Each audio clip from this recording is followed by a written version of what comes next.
Orang-orang yang duduk dalam lindungan yang maha tinggi dan bermalam dalam naungan yang maha kuasa akan berkata kepada Tuhan, tempat perlindunganku dan kubu pertahananku, Allahku yang kupercayai. Sungguh dialah yang akan melepaskan engkau dari jerat penangkap burung, dari penyakit sampar yang busuk. Dengan kepaknya ia akan menundungi engkau. Di bawah sayapnya engkau akan berlindung. Kesetiaannya ialah perisai dan pagar tembok. Engkau tak usah takut terhadap kedahsyatan malam, terhadap panah yang terbang di waktu siang, terhadap penyakit sampar yang berjalan di dalam gelap, terhadap penyakit menular yang mengamuk di waktu petang. Walau 1.000 orang rebah di sisimu dan 10.000 di sebelah kananmu, tetapi itu tidak akan menimpa. Engkau hanya akan menontonnya dengan matamu sendiri dan melihat pembalasan terhadap orang-orang fasik. Sebab Tuhan ialah tempat perlindunganmu, yang maha tinggi telah kau buat tempat perteduhanmu. Malapetaka tidak akan menimpa kamu, dan tulah tidak akan mendekat kepada kemahmu, sebab malaikat-malaikatnya akan diperintahkannya kepadamu untuk menjaga engkau di segala jalanmu. Mereka akan menatang engkau di atas tangannya, supaya kakimu jangan terantuk kepada batu. Singa dan ular tedung akan kau langkahi, engkau akan menginjak anak singa dan ular naga. Sungguh hatinya melekat kepadaku, maka aku akan meluputkannya. Aku akan membentenginya sebab ia mengenal namaku. Bila ia berseru kepadaku, aku akan menjawab. Aku akan menyertai dia di dalam kesesakan. Aku akan meluputkannya dan memuliakannya. Dengan panjang umur akan kukenyangkan dia, dan akan kuperlihatkan kepadanya keselamatan daripadaku. Apa yang dimaksud dengan Pentakosta ketiga? Pentakosta ketiga adalah pencurahan Roh Kudus yang dahsyat di zaman ini, melebihi yang terjadi di Azusa Street. Pentakosta ketiga akan membangkitkan penuaian jiwa yang terbesar dan terakhir sebelum Tuhan Yesus datang kembali. Pentakosta ketiga akan membangkitkan generasi Yeremia, yaitu anak-anak muda yang dipenuhi Roh Kudus, cinta mati-matian kepada Tuhan Yesus, dan tidak kompromi terhadap dosa, dan akan bergerak untuk memenangkan jiwa. Pentakosta ketiga lahir di Indonesia dan bergerak ke bangsa-bangsa. Gerakan ini dari timur ke barat dan akan kembali ke Yerusalem. Pentakosta ketiga akan memberikan kuasa untuk menyelesaikan amanat agung, dan setelah itu Tuhan Yesus datang kembali. Shalom GBWTC, tiba saatnya kita mau satukan hati kita, memuji meninggikan nama Tuhan. Haleluya.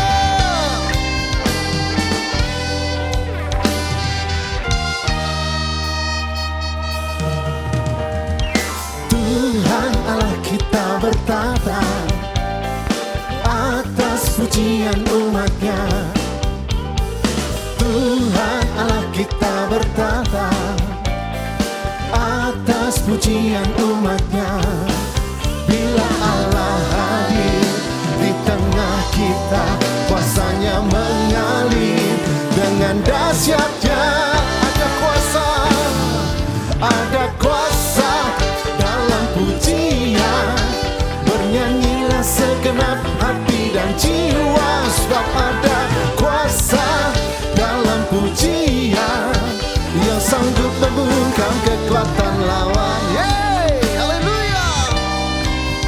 Tepuk tangan bagi Tuhan lebih lagi. Sama-sama katakan, Tuhan Allah kita bertata atas pujian umatnya.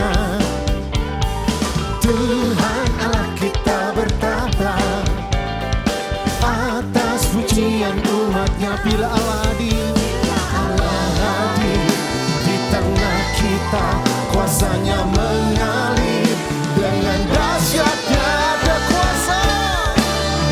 Ada kuasa dalam pujian. Bernyanyilah segenap hati dan jiwa, sebab ada kuasa dalam pujian yang sanggup membungkam kekuatan lawan. Ada kuasa dalam pujian. Bernyanyilah segenap hati dan jiwa, sebab ada kuasa dalam pujian yang sanggup membungkam kekuatan lawan.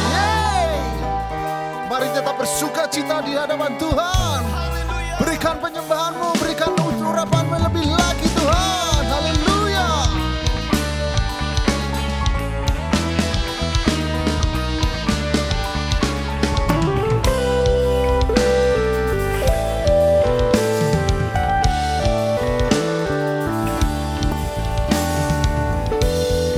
Sama-sama kita mau katakan, ada kuasa dalam pujian, bernyanyilah segenap hati dan jiwa, sebab ada kuasa dalam pujian yang sanggup membungkam. Come on, katakan, ada kuasa dalam pujian, bernyanyilah segenap hati dan jiwa, sebab ada kuasa dalam pujian yang sanggup membungkam kekuatan lawan, yang sanggup membungkam kekuatan lawan, yang sanggup membungkam kekuatan lawan. Yeah! Haleluya! Kau layak disembah ya Tuhan.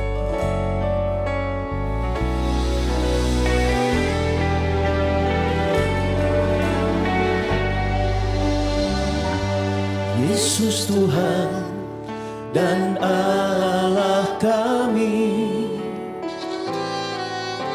Engkau layak menerima pujian, hormat dan kuasa, sebab Kau telah ciptakan segalanya.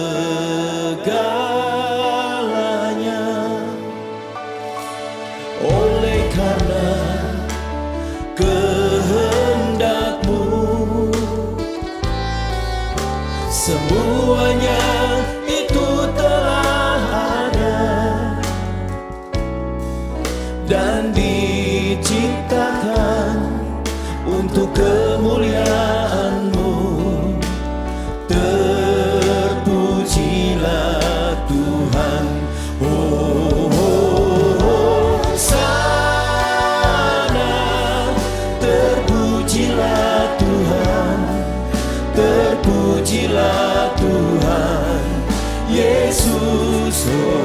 Oh, sana terpujilah Tuhan, terpujilah Tuhan Yesus.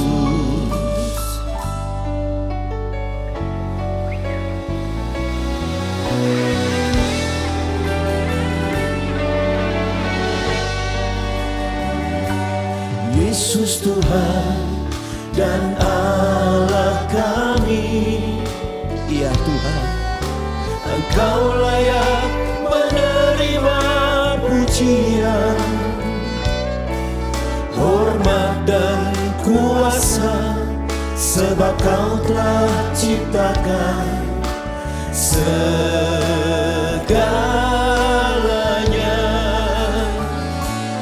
Oleh karena kehendak-Mu, semuanya itu telah ada dan diciptakan untuk kemuliaan-Mu. Terpujilah Tuhan. Oh, sana terpujilah Tuhan, terpujilah Tuhan Yesus. Oh, sana terpujilah Tuhan, terpujilah Tuhan Yesus. Oh, sana terpujilah Tuhan, terpujilah Tuhan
sembah Dia.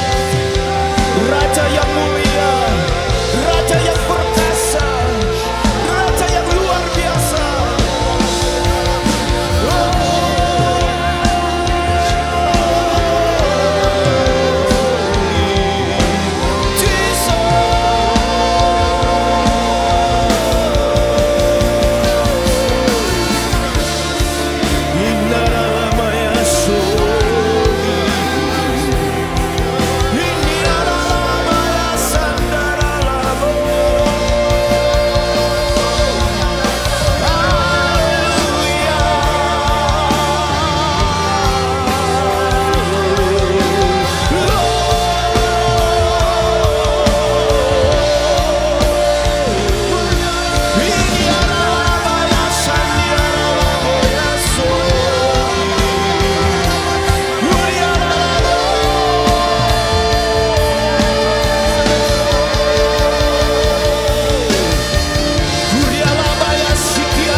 Terus sembah Dia. Ora posikin darala patasikin darala bu. Kiara la batakan darala boya. Kiara la batasi kiara la batakan darala bu. Kiara la kora posikin dere posen darala bu. Uriara la bayase.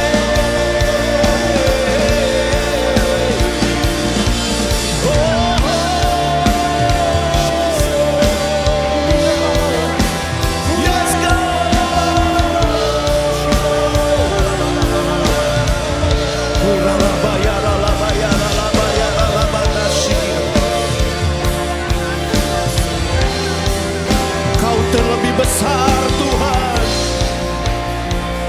Orang labaya shikanakan. Kau terlebih besar. Kau terlebih besar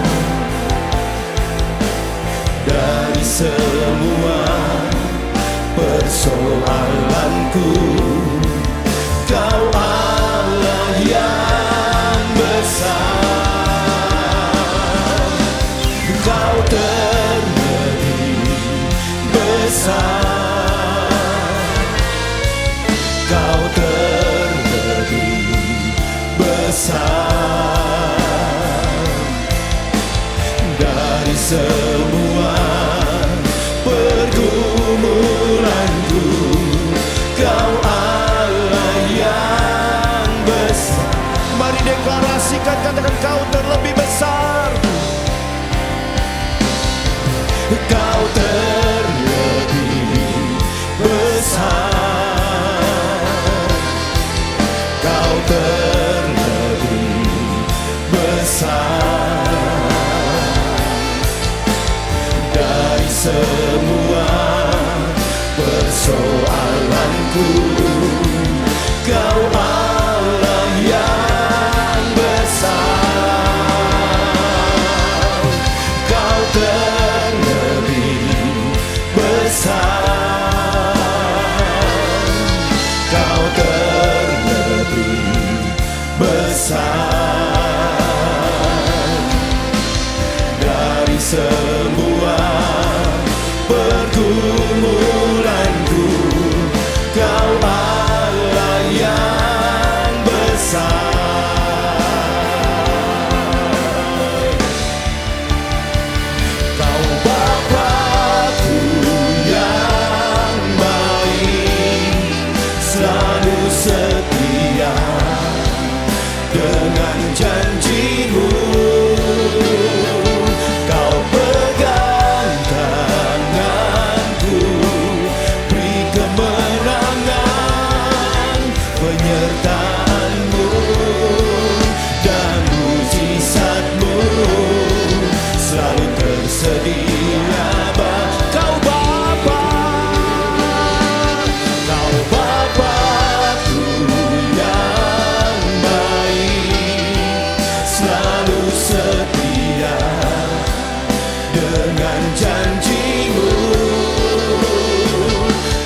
Tuhan, terima kasih berkat kasih karunia pada kami. Engkau masih berikan kesehatan, Engkau masih mengumpulkan kami untuk beribadah ya Tuhan. Sekarang kami ingin memberikan yang terbaik bagimu.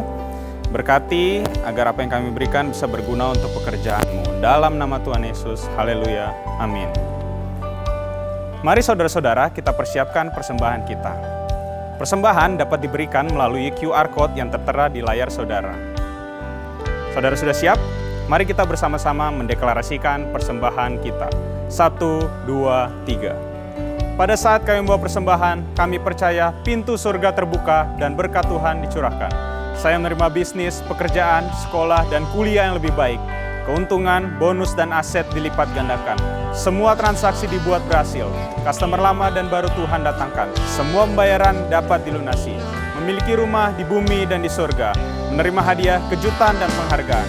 Diberikan jodoh bagi yang belum punya pasangan, keluarga harmonis dan tidak ada kemandulan. Semua musuh, penyakit, dan kerugian dihalau dari dalam hidupku, keluargaku, pekerjaanku, dan bisnisku. Ini adalah waktu memberi persembahan dalam nama Yesus. Haleluya. Mari saudara-saudara, kita persiapkan hati kita untuk sama-sama menerima kebenaran firman Tuhan pada hari ini.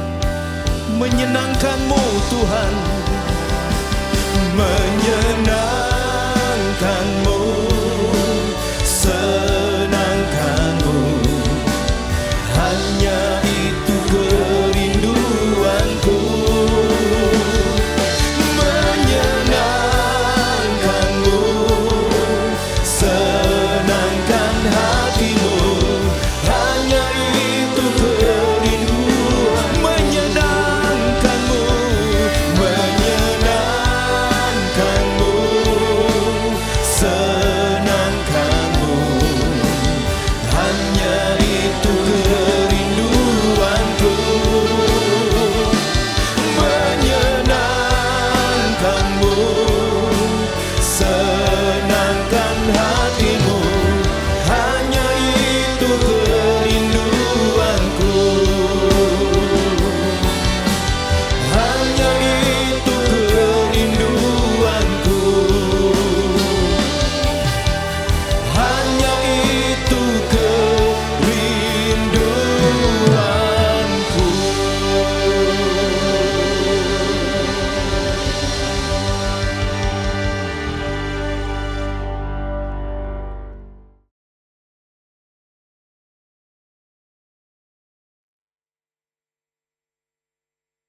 Shalom semuanya.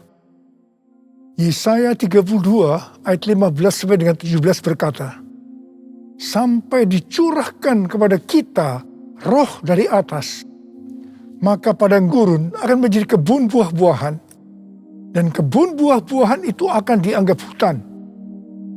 Di padang gurun selalu akan berlaku keadilan, dan di kebun buah-buahan akan tetap ada kebenaran. Di mana ada kebenaran, di situ akan tumbuh damai sejahtera.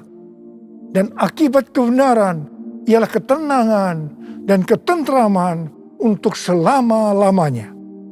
Sesuai dengan Yesaya 32 ayat 15 yang berkata, sampai dicurahkan kepada kita roh dari atas, maka padang gurun akan berubah menjadi kebun buah-buahan. Ini bisa diartikan bahwa orang Kristen padang gurun akan menjadi orang Kristen kebun buah-buahan hanya kalau ada pencurahan roh dari atas. Jadi, hanya kalau ada pencurahan roh dari atas, maka orang Kristen padang gurun akan berubah menjadi orang Kristen kebun buah-buahan. Dikatakan bahwa di padang gurun selalu berlaku keadilan. Sedangkan di kebun buah-buahan tetap ada kebenaran. Jadi, tanda bahwa seseorang itu Kristen padang gurun adalah kalau selalu memberlakukan keadilan. Sedangkan kalau orang itu adalah Kristen kebun buah-buahan, selalu melakukan kebenaran. Gigi ganti gigi, mata ganti mata. Ini adalah keadilan. Tetapi Tuhan Yesus berkata, janganlah kamu melawan orang yang berbuat jahat kepadamu, melainkan siapapun yang menampar pipi kananmu, berilah juga kepadanya pipi kirimu. Kalau ada orang yang hendak mengadukan engkau karena mengingini bajumu, serahkanlah juga jubahmu. Dan barang siapa yang memaksa engkau berjalan sejauh 1 mil, berjalanlah bersama dia sejauh 2 mil. Ini adalah kebenaran. Kasihilah sesamamu manusia dan bencilah musuhmu. Ini adalah keadilan. Tetapi Tuhan Yesus berkata, kasihilah musuhmu dan berdoalah bagi mereka yang menganiaya kamu. Ini adalah kebenaran. Kalau kita melakukan kebenaran, maka kita akan mengalami damai sejahtera, ketenangan, dan ketentraman untuk selama-lamanya. Bukankah ini yang kita cari selagi masih ada di dalam dunia ini?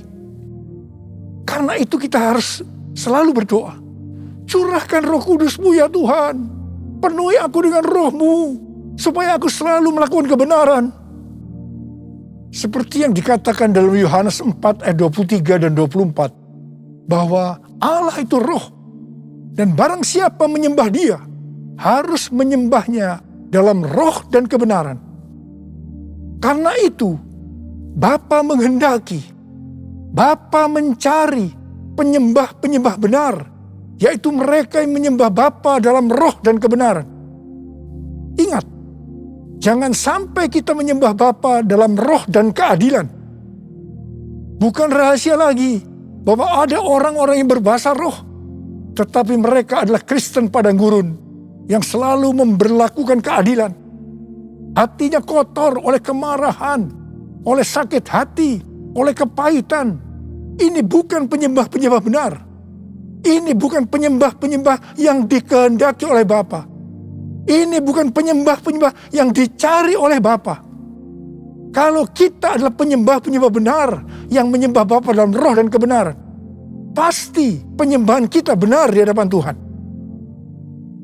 Sesuai dengan 2 Timotius 2 ayat 3 sampai dengan 7. Maka kita sebagai orang percaya, yaitu penyembah-penyembah benar, juga diajak ikut menderita bersama Kristus.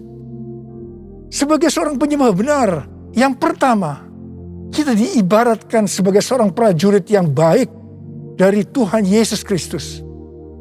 Seorang prajurit yang sedang berjuang tidak memusingkan dirinya dengan soal-soal penghidupannya. Supaya dengan demikian, ia berkenan kepada komandannya. Di sini, sebagai penyembah benar, kita diajarkan bahwa prioritas utama kita adalah hidup berkenan di hadapan Tuhan. Hidup untuk menyenangkan hatinya Tuhan. Memikirkan soal-soal penghidupan adalah nomor berikutnya. Hal yang kedua, kita sebagai penyembah benar diibaratkan sebagai seorang olahragawan. Seorang olahragawan hanya dapat memperoleh mahkota sebagai juara apabila bertanding menurut peraturan-peraturan olahraga. Sebagai penyembah benar, kita tidak sekedar hanya masuk surga, tetapi masuk surga dengan mendapatkan mahkota. Katakan amin. Untuk itu, kita harus hidup berdisiplin sesuai dengan kebenaran firman Tuhan.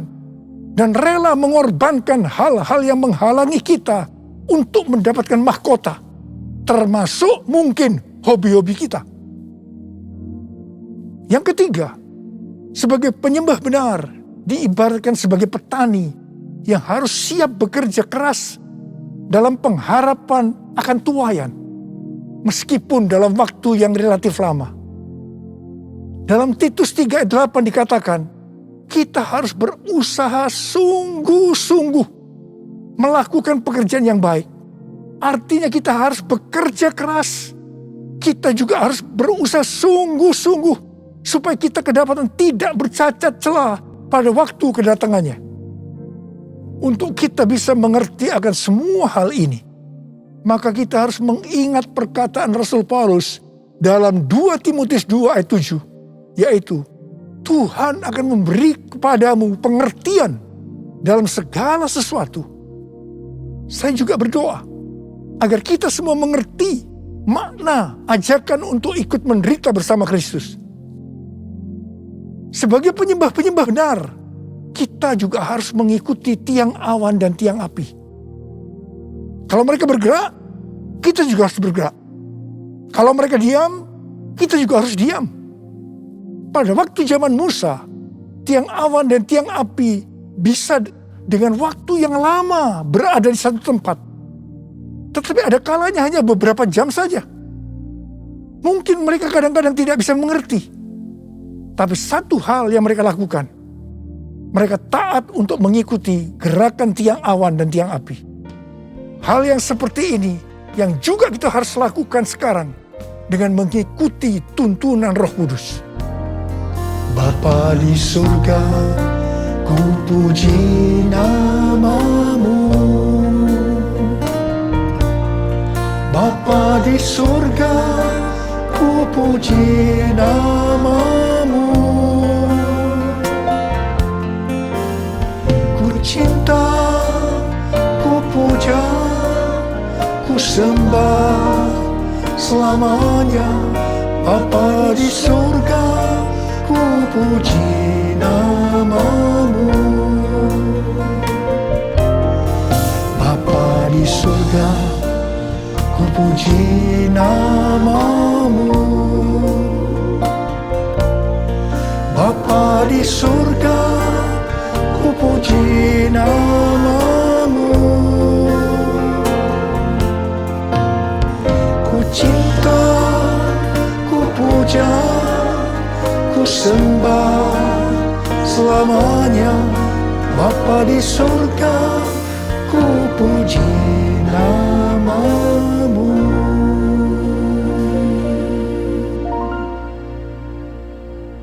Kalau kita melihat keadaan manusia di akhir zaman, seperti yang dituliskan dalam 2 Timotius 3 ayat 1 sampai dengan 5, ternyata hal itu sekarang sedang digenapi. Dikatakan, ketahuilah bahwa pada hari-hari terakhir akan datang masa yang sukar. Manusia akan mencintai dirinya sendiri dan menjadi hamba uang.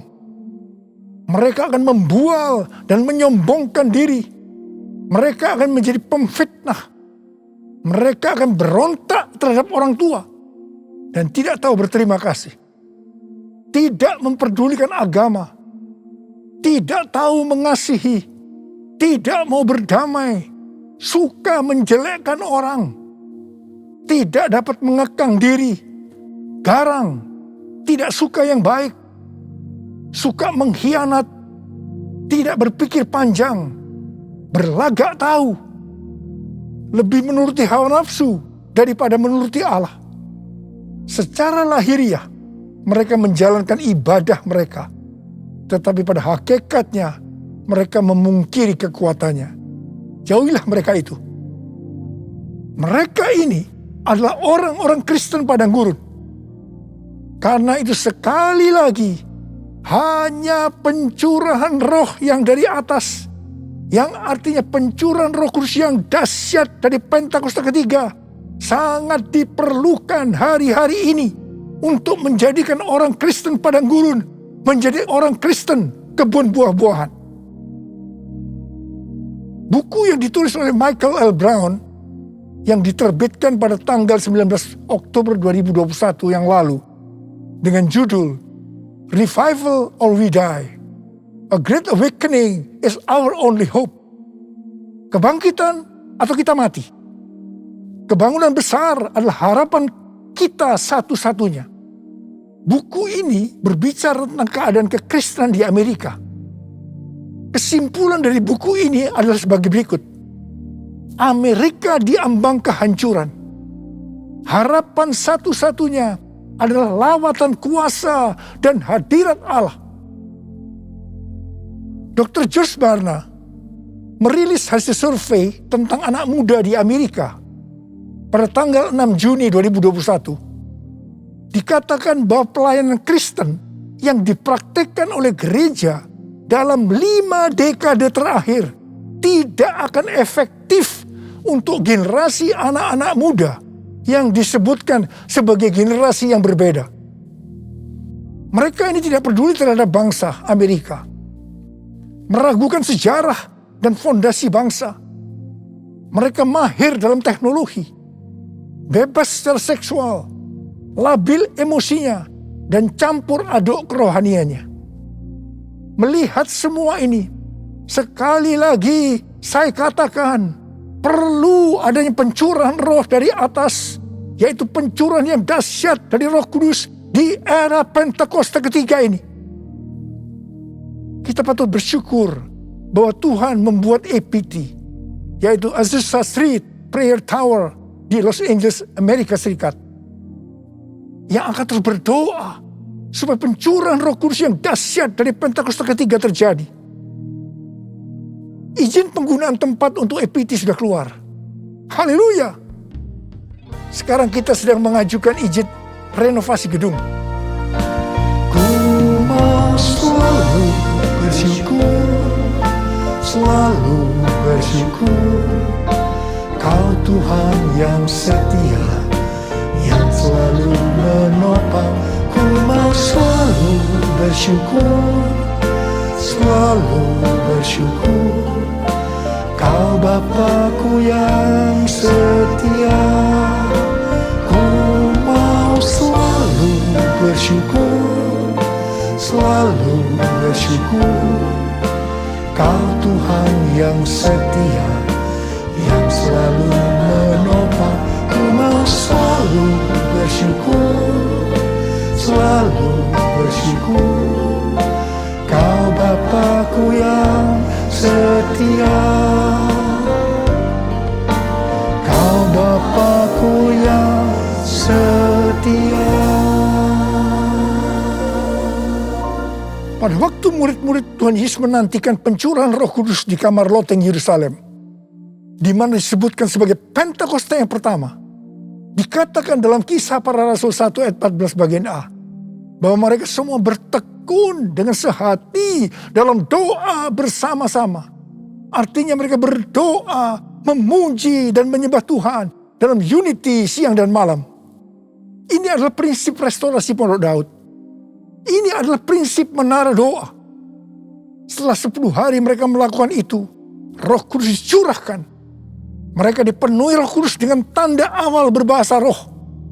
Setelah itu mereka dipakai Tuhan Yesus untuk melakukan amanat agung. Hari-hari ini, di era Pentakosta ketiga, kita harus melakukan hal yang sama, yaitu berdoa, memuji dan menyembah Tuhan dalam unity siang dan malam, supaya pencurahan Roh Kudus yang dahsyat dari Pentakosta ketiga terjadi, sehingga amanat agung selesai, dan setelah itu Tuhan Yesus datang kembali. Saya mempunyai kesaksian bagaimana dengan melalui unity terjadi gerakan doa yang mengakibatkan kebangunan rohani yang dahsyat. Pada tahun 2002, Ibu Bridget, seorang pendoa syafaat di tempat kita, mendapatkan suatu penglihatan. Dia melihat saya memakai jas di sebuah stasiun kereta api. Kemudian ada suara, "Change destination, change destination." Waktu penglihatan itu disampaikan kepada saya mendapatkan pengertian bahwa akan terjadi perubahan dalam pelayanan saya. Ketika saya sedang bertanya-tanya kepada Tuhan tentang hal ini, tiba-tiba saya merasakan bahwa kemuliaan Tuhan yang membuat kita menjadi satu sesuai dengan Yohanes 17 turun ke atas saya. Apa yang saya alami? Terjadinya tekanan-tekanan dalam hidup saya sampai saya tidak tahan dan bertanya kepada Tuhan, "Ampuni saya Tuhan, kalau saya bersalah pada Tuhan. Apa yang harus saya lakukan Tuhan? Ampuni saya." Tuhan menjawab, "Niko, selama ini kamu sombong, kamu arogan. Sekarang kamu harus melakukan 2 hal. Yang pertama, turunkan nama gerejamu yang kau bangga-banggakan. Yang kedua, kamu harus meminta maaf kepada gereja-gereja lain. Mungkin selama ini dengan secara tidak sadar, karena pelayanan saya yang begitu sukses, membuat saya sombong dan membuat sakit hati gereja-gereja lain. dengan tidak berpura-pura. Artinya dengan tulus hati. Saya melakukan apa yang Tuhan suruh. Di tengah-tengah saya melakukan itu, tiba-tiba roh rekonsiliasi turun. Ini terjadi antara saya dengan gereja-gereja lain. Dan juga di antara gereja-gereja itu.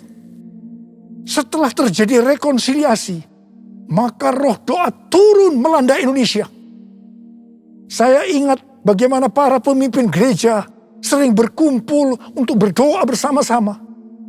Rumah-rumah doa yang tadinya hanya berada di beberapa kota saja, tiba-tiba menjadi ratusan kota. Tahun 2003 diadakan NPC, yaitu National Prayer Conference di Gelora Bung Karno. Yang mana ini belum pernah terjadi di Indonesia. Pada waktu terjadi gerakan doa itu, tiba-tiba saya sakit alergi.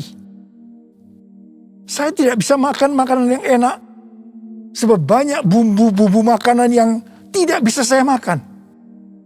Tiba-tiba Tuhan itu berkata kepada saya, "Kamu sedang puasa Daniel." Oh, jadi rupanya puasa Daniel itu artinya makan makanan yang tidak sedap atau tidak enak. Setelah Daniel berpuasa 21 hari, malaikat Tuhan datang kepadanya untuk memberitahukan apa yang akan terjadi pada bangsa Israel. Saya merasakan bahwa Tuhan juga akan berbicara kepada saya tentang Indonesia. Pada suatu hari ketika saya sedang menonton visi di transformasi, tiba-tiba saya menangis. Dan tiba-tiba Tuhan berkata kepada saya, Indonesia akan mengalami transformasi. Setelah kejadian itu, saya mulai sering memperkatakan bahwa Indonesia akan mengalami transformasi. Ternyata yang mendapatkan bahwa Indonesia akan mengalami transformasi bukan saya saja, tetapi hamba-hamba Tuhan yang lain juga mendapatkan hal yang sama.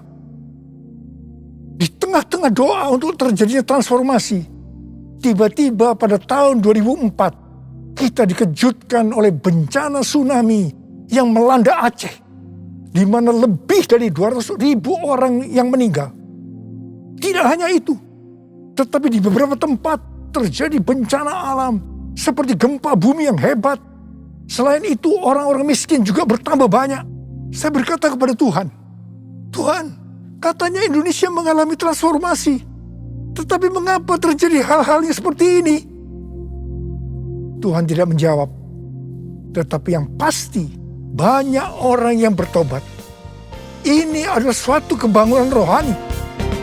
Kan ada kebangkitan yang besar, kan ada pemulihan di negeri kami, kan ada kebangkitan yang besar, yang berseru kepada Yesus diselamatkan. Kan ada kebangkitan yang besar, kan ada pemulihan di negeri kami, kan ada kebangkitan yang besar, yang berseru kepada Yesus diselamatkan. Yang berseru kepada Yesus diselamatkan. Yang berseru kepada Yesus diselamatkan. Haleluya. Hari-hari ini kita sedang memasuki era Pentakosta ketiga, di mana kita sedang menunggu pencurahan Roh Kudus yang dahsyat dari Pentakosta ketiga, yang akan mengakibatkan penuaian jiwa yang terbesar dan yang terakhir sebelum Tuhan Yesus datang kembali. Pentakosta ketiga akan membangkitkan generasi Yeremia, yaitu anak-anak muda yang dipenuhi Roh Kudus, cinta mati-matian kepada Tuhan Yesus, tidak kompromi terhadap dosa, dan akan bergerak untuk menangkan jiwa. Pentakosta ketiga akan memberikan kuasa untuk menyelesaikan amanat agung.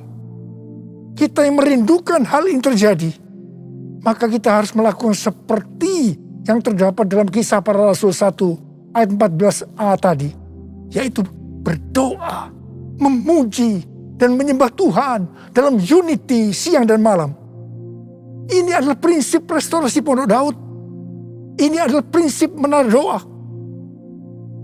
Seperti yang kita alami pada zaman transformasi Indonesia. Maka pada zaman ini, Tuhan meminta agar gerejanya menjadi satu. Gerejanya unity.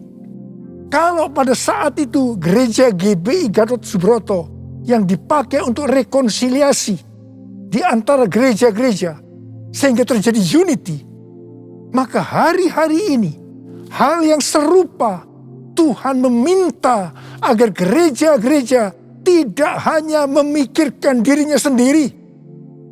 Seperti yang saya lakukan pada waktu itu. Di mana saya diminta untuk meminta maaf. Sehingga terjadi rekonsiliasi. Seperti yang terdapat dalam 1 Korintus 10 ayat 23 dan 24 yang berkata, segala sesuatu diperbolehkan. Benar. Tapi bukan segala sesuatu berguna. Segala sesuatu diperbolehkan.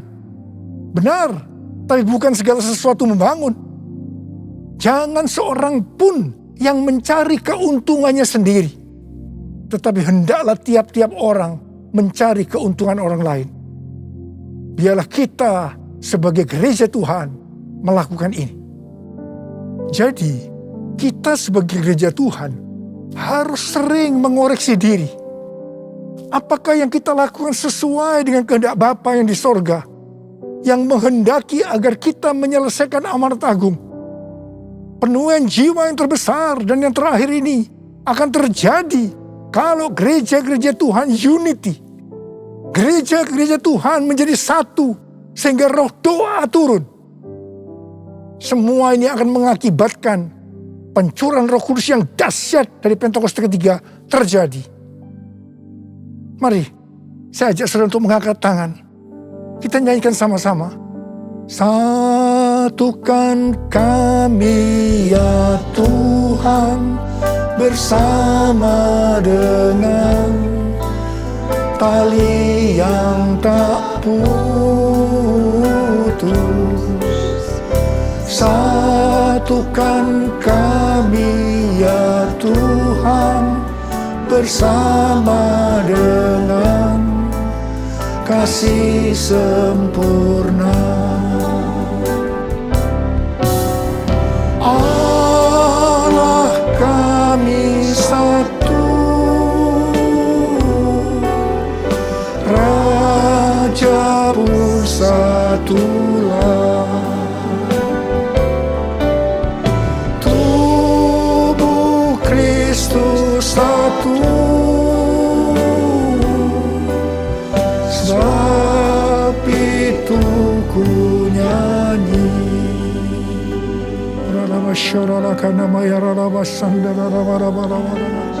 Oh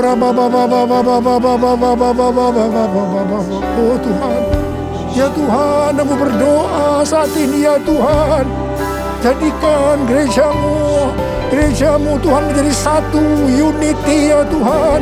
Aku berdoa buat anak-anakmu, gereja-gerejamu, agar mereka unity. Oh Tuhan, terima kasih, curahkan rohmu saat ini. Curahkan rohmu ya Tuhan. Curahkan rohmu. Oh Rabba-Rabba, membuat hati kami menjadi lembut ya Tuhan. Oh Rabba-Rabba. Mari kita nyanyikan sekali lagi. Satukan kami ya Tuhan bersama dengan tali yang tak putus. Satukan kami ya Tuhan bersama dengan kasih sempurna. Allah kami satu, Raja pun satulah. Tubuh Kristus satu,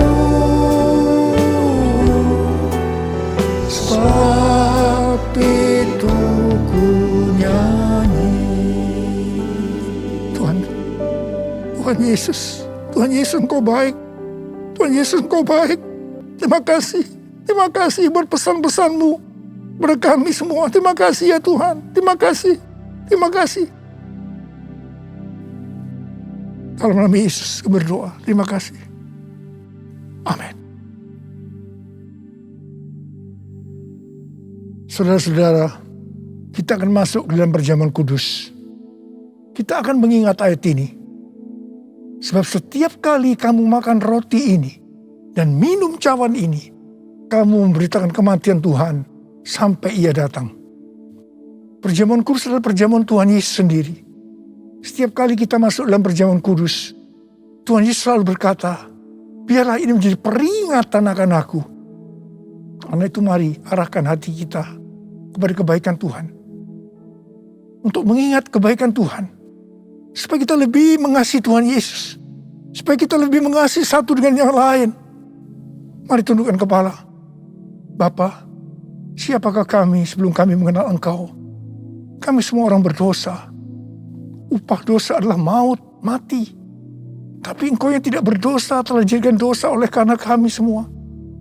Engkau harus turun dari sorga mulia, menjelma menjadi manusia.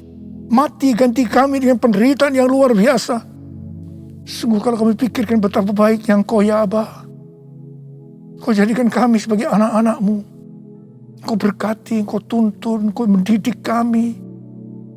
Engkau menyembuhkan, Engkau juga menegur kalau kami salah. Tuhan terima kasih. Itu Engkau ya Aba. Itu Engkau. Tuhan akan memberkati kita semua melalui perjamuan kudus. Tapi Tuhan mau kita makan dan minum dengan cara yang benar. Karena itu masing-masing introspeksi. Lihat keadaan dirimu sekarang. Kalau ada hal-hal yang selama ini belum diselesaikan dengan Tuhan. Dan Tuhan ingatkan itu. Langsung mari kita minta ampun. Ampuni saya Tuhan. Ampuni saya Tuhan. Ampuni. Minta ampun. Kau melihat ya Aba. Kau melihat mereka anak-anak-Mu yang sedang berdoa untuk minta ampun padamu. Kau mengampuni ya Tuhan. Layakkan kami untuk masuk dalam perjamuan kudus. Terima kasih ya Aba. Terima kasih. Kami akan masuk dalam perjamuan kudus dengan hati yang penuh ucapan syukur. Dalam nama Yesus kami berdoa. Amin.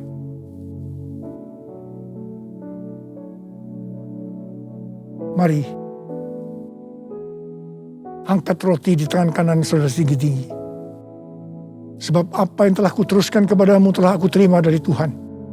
Yaitu bahwa Tuhan Yesus pada malam waktu Ia diserahkan mengambil roti. Dan sesudah itu Ia mengucap syukur atasnya. Dia memecah-mecahkannya dan berkata, inilah tubuhku yang diserahkan bagi kamu. Perbuatlah ini menjadi peringatan akan aku. Saudara dikasih Tuhan, bukankah roti yang kita pecah-pecahkan ini adalah persekutuan kita dengan tubuh Kristus? Mari kita makan dalam nama Yesus.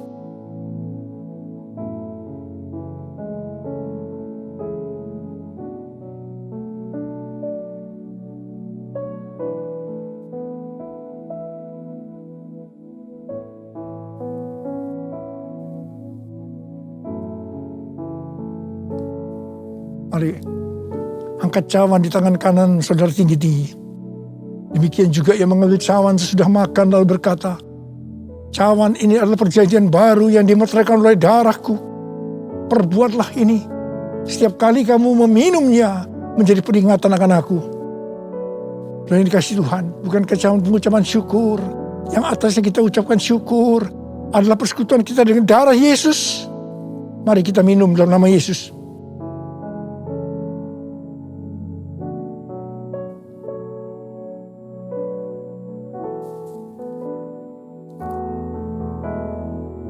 Mari angkat tangan kita di hadapan Tuhan. Ucapkan syukur. Dengan suara, jangan diam. Tuhan terima kasih. Tuhan terima kasih. Terima kasih ya Tuhan. Terima kasih. Oh terima kasih ya Tuhan. Terima kasih. Tuhan terima kasih. Tuhan terima kasih. Tuhan terima kasih. Terima kasih. Aku berdoa buat anak-anak-Mu. Ya Tuhan, kalau ada yang sakit, Engkau yang menyembuhkan mereka. Tuhan, mereka mempunyai bermacam-macam masalah. Engkau yang tolong mereka. Sembuh dalam nama Yesus. Terima mujizat Tuhan dalam nama Yesus. Dalam nama Yesus. Dalam nama Yesus. Sembuh dalam nama Yesus. Sembuh. Terima kasih Tuhan. Terima kasih. Terima kasih. Terima kasih. Terima kasih. Terima kasih. Terima kasih Yesusku. Terima kasih Yesusku. Puji syukur hanya bagi Tuhanku. Terima kasih Yesusku. Terima kasih Yesusku. Puji syukur hanya bagi Tuhanku. Terima kasih ya Tuhan. Terima kasih Yesusku. Terima kasih Yesusku. Puji syukur hanya bagi Tuhanku. Terima kasih Yesusku. Terima kasih Yesusku. Puji syukur hanya bagi Tuhanku. Puji syukur hanya bagi Tuhanku. Puji syukur hanya bagi Tuhanku. Terima kasih. Terima kasih ya. Terima kasih. Terima kasih. Terima kasih. Mari angkat tangan saudara, terimalah berkat Tuhan. Kasih karunia yang berlimpah-limpah daripada Allah Bapa dalam anak yang tunggal Yesus Kristus. Persekutuan yang manis dengan Roh Kudus menyertai sekalian mulai hari ini. Sampai Tuhan Yesus datang menjemput kita di awan-awan dan bahkan sampai selama-lamanya. Yang percaya bersama-sama katakan, Amin. Tuhan Yesus berkati saudara.